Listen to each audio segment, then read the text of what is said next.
Welcome back to the Alien Spaceship Talk Show podcast. And in case you're just joining us, you're listening to the Alien Spaceship Talk Show podcast with Emmy Hikins and Trevor.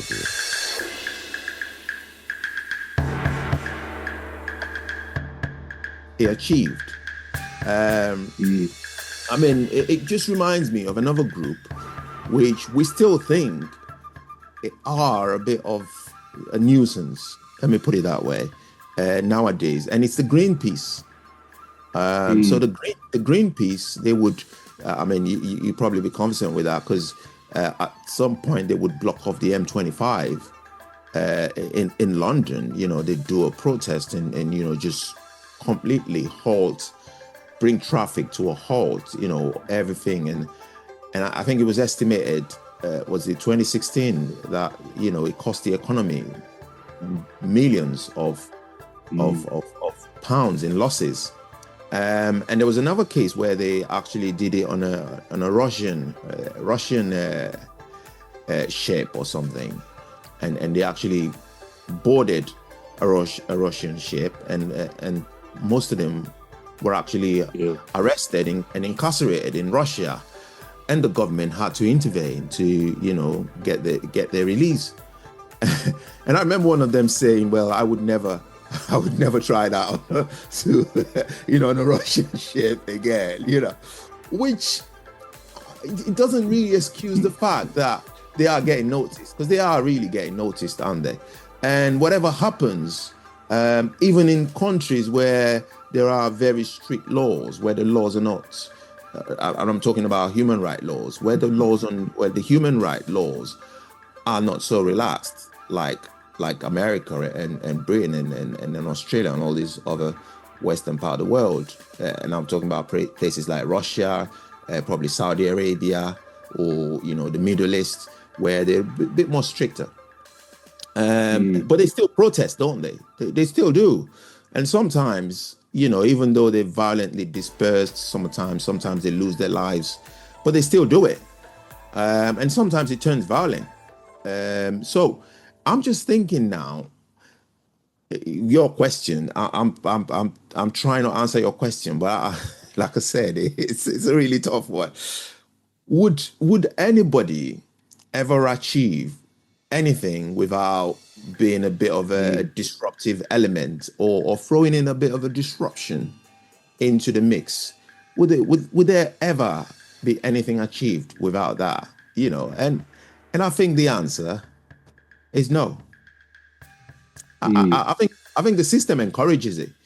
You're ignored until something happens. I mean, we're in no way on this show condoning, you know, a violent protest or whatever. You know, we don't support it, but, you know, we're just talking about it, aren't we?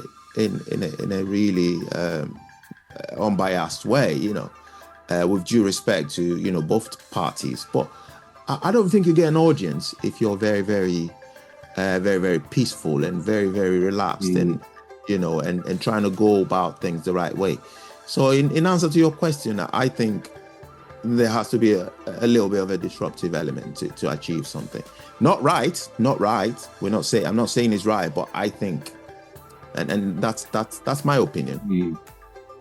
Yeah, I mean, I think I agree entirely. I suppose to a degree it depends what the subject matter is, what someone's trying to fight for. But yeah, you do get the feeling in life that if you don't cause disruption, if you don't make people sit up and think, then nothing will ever change. I mean, I guess to get significant change in any part of life, in national life, is like turning around an oil tanker. It can take a long, long time, as it did with the suffragettes. It took at least one of them dying, and obviously lots of disruption elsewhere. And you get the feeling that it was the suffragettes rather than the peaceful side of it, the suffragists, who probably achieved eventually what they did achieve. But even then, it took over 30 years to achieve that.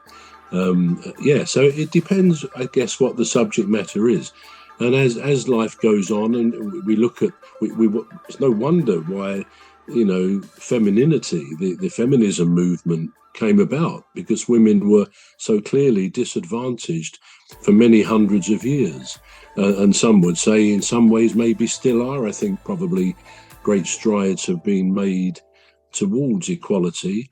But if we just look at women's football as a case in point, and I mean, you and I, we often talk about women's football on our other podcast and on this one, because we like it. We think it's a good spectacle, good to watch.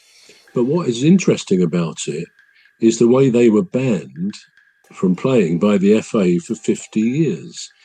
Now, it's, again, after the First World War, where they'd done great things in the men's absence, they also played sport. And what I think not many people really know, and I didn't until I saw this, was that women's football after the First World War was bigger and more popular than men's football. Find that hard to believe or not, but it was.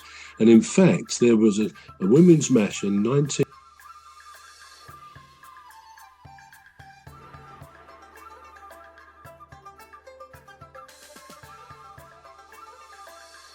The Alien Spaceship Talk Show podcast is looking for sponsors. If you're a company out there looking to spread the word about the products and services you provide, please get in touch with Deepstuff Radio Podcast on info@deepstuffrecords.com, or to use the contact form on our website to contact us, please visit radio.deepstuffrecords.com.